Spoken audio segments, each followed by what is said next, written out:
ಬಿದಿರು ಪಾಠವನ್ನ ಬರುತ್ತಾರೆ. ಈ ಬಿದಿರು ಯಾರು ನೋಡೇನಿಲ್ಲ? ನೋಡಿ, ಎಲ್ಲಾರು ಬಿದಿರು ಬಗ್ಗೆ ಎಲ್ಲರಿಗೂ ಗೊತ್ತೇ. ಈಗ ಈ ಪದ್ಯ ಶಿಶುನಾಳ ಶರೀಫ್ ಅವ್ರ ಬಗ್ಗೆ ಮೊದಲು ಹೇಳೋಣ.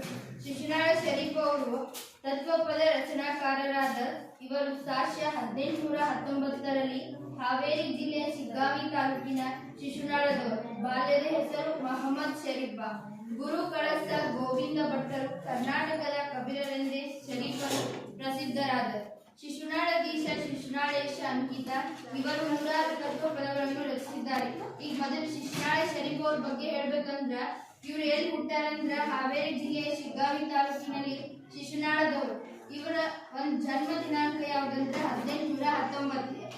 ಮತ್ತ ಇವ್ರ ಗುರು, ಈಗ ನಮ್ಗೊಬ್ಬ ಗುರು, ಈಗ ನಮ್ಗೆ ಎಷ್ಟು ಜನ 8 ಜನ ಗುರುಗಳು ಇರ್ತಾರೆ. ಆಗ ಮೊದಲಿನ ಕಾಲ ಗುರುಕುಲ ಶಿಕ್ಷಣ, ಆ ಗುರುಕುಲ ಶಿಕ್ಷಣದೊಳಗೆ ಒಬ್ಬ ಗುರು ಅಷ್ಟು ಸಬ್ಜೆಕ್ಟ್ ಅಂದ್ರೆ ನಮಗಿದ್ದ ಕನ್ನಡ, ಗಣಿತ, ಶಾಸ್ತ್ರ, ಈಗ ಸಂಬಳದ ಮಂತ್ರ ಇದ್ದಿರ್ತಾರಲ್ಲ, ಇಂಥ ಮಂತ್ರಗಳು ಇಂಥವೆಲ್ಲ ಏನ್ ಮಾಡ್ತಿರ್ತಾರ, ಅವ್ರು ಕಲಿಸ್ತಿರ್ತಾರ. ಅವ್ರಿಗೆ ಯಾರು ಕಲಿಸ್ತಿರ್ತಾರ ಅಂದ್ರೆ ಗುರುಗಳು ಯಾರಂದ್ರೆ ಕಳಸದ ಗೋವಿಂದ ಭಟ್ಟರು.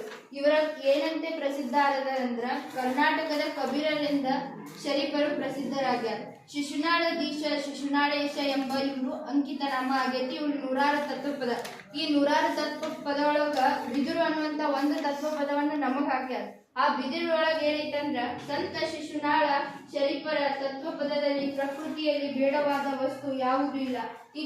ಈಗ ಪ್ರಕೃತಿಯಿಂದ ದೊಡ್ಡದ ಒಂದ್ ಮರ, ಮತ್ತೆ ಅದೇ ರೀತಿಯಾಗಿ ಬಿದಿರು ನಮ್ಗ ಹುಟ್ಟುತ್ತಾ ಉಲ್ಲಾದೆ ಅಂದ್ರೆ ಹುಟ್ಟುತ್ತಾನ. ಈಗ ಹುಟ್ಟುಗುದ್ಲೇನ ಗಿಡಗಳು ಒಮ್ಮಿಗ್ಲೆ ಮರ ಬೆಳಿತಾವ, ಇಲ್ಲ ಹಂಗ ಹುಟ್ಟುತ್ತಾ ಹುಲ್ಲಾದೆ, ಬೆಳೆಯುತ್ತಾ ದಿವಿನಾದೆ, ಮಕ್ಕಳನ್ನು ತೂಗುವ ತೊಟ್ಟಿಲಾದೆ.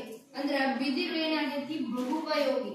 ಒಂದ್ ಹುಟ್ಟದಿಂದ ಸಾಯೋ ತನಕನು ನಮ್ಗೆ ಏನ್ ಬೇಕು? ಬಿದಿರ್ ಬೇಕು. ಆ ಹೆಂಗ ಆಗೈತಿ, ನಾ ಯಾರಿಗೂ ಬೇಕಾದವ್, ಯಾರಿಗೂ ಬ್ಯಾಡದೆ ಇರೋಳಂತ್ರಿ ಅಲ್ಲ, ಎಲ್ಲರಿಗೂ ನಾ ಬೇಕಾಗೇನಿ.